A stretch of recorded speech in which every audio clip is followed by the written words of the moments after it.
ಹೆಸರುಬೇಳೆ 5 ವಿಸಿಲ್ ಓಡಿಸಿದ್ದೆ, ಹದವಾಗಿ ಬೆಂದಿದೆ.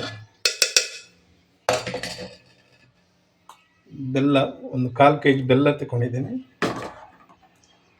1 ಕಪ್ ಹೆಸರುಬೇಳೆ, ಅದಕ್ಕೆ ನಾನು 2 ಕಪ್ನಷ್ಟು ಬೆಲ್ಲ ತಗೊಂಡಿದ್ದೇನೆ. ಬೆಲ್ಲ ಕರಗೋದಕ್ಕೋಸ್ಕರ ಜಜ್ಜಿ ಹಾಕಿದ್ದೆ. ಸ್ವಲ್ಪ ನೀರು ಹಾಕ್ತಾ ಇದ್ದೇನೆ.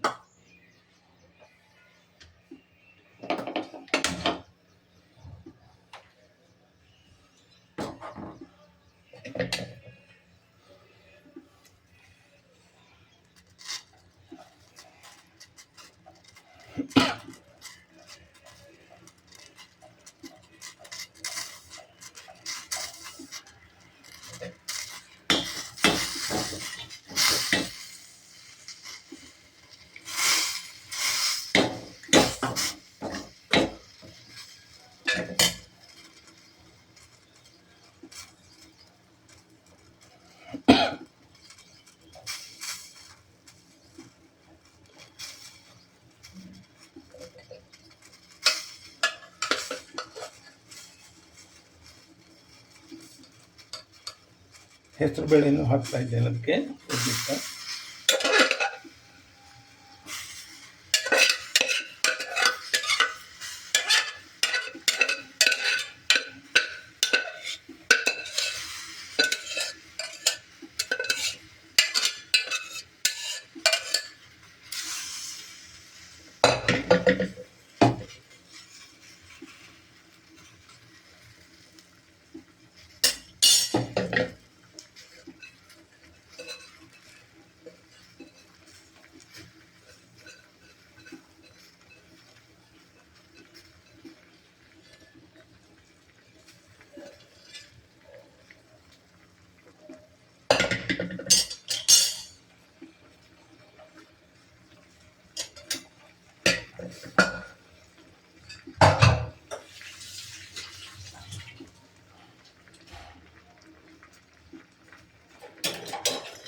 ತೆಂಗಿನಕಾಯಿ ರುಬ್ಬಿ ಹಾಲು ತೆಗೆದಿಟ್ಟಿದೆ. ಪುಟ್ಟ ಲೋಟದಲ್ಲಿ 1 ಲೋಟ ಹಾಲು ಹಾಕ್ತೇನೆ.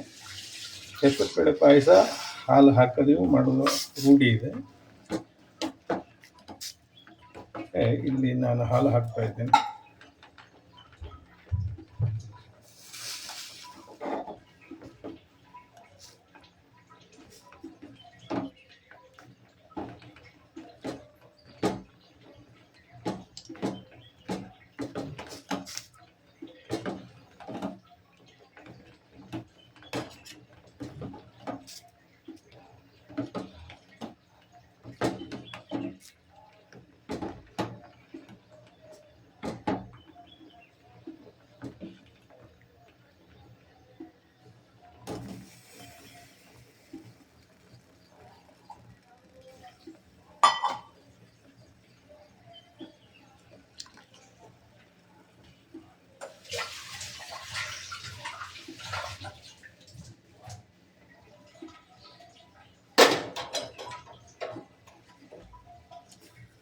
ಬೇಸಿಗೆ ಟೈಮ್ ಆದ್ದರಿಂದ ಹೆಸರುಬೇಳೆ ಪಾಯಸ ಆರೋಗ್ಯ ದೃಷ್ಟಿಯಿಂದ ಬಹಳ ಒಳ್ಳೆಯದು. ಯಾಕಂದರೆ ಅದು ತಂಪು, ನಮಗೆ ಎಕ್ಸಸ್ ಹೀಟ್ ಆಗಲ್ಲ. ಮತ್ತು ಇದಕ್ಕೆ ವಿಶೇಷ ಏನಪ್ಪ ಅಂದರೆ, ನಾನು ಯಾವುದೇ ದ್ರಾಕ್ಷಿ ಆಗಲಿ, ಗೋಡಂಬಿ ಏನು ಬಳಸಲ್ಲ. ಏಲಕ್ಕಿ,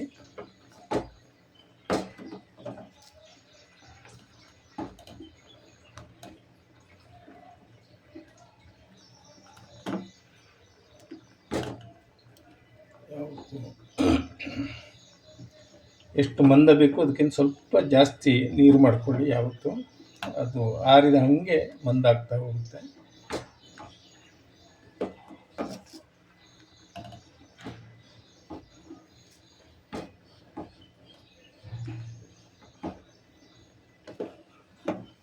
ಬೆಲ್ಲ ಕರೆಕ್ಟ್ ಇದೆ ಸರಿ.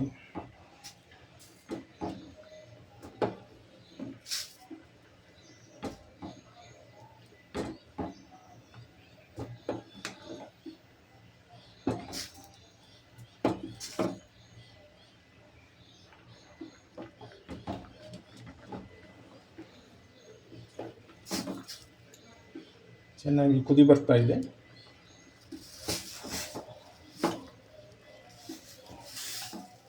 ಬೆಂಕಿ ಸ್ವಲ್ಪ ಸಣ್ಣ ಮಾಡಿಕೊಂಡೆ.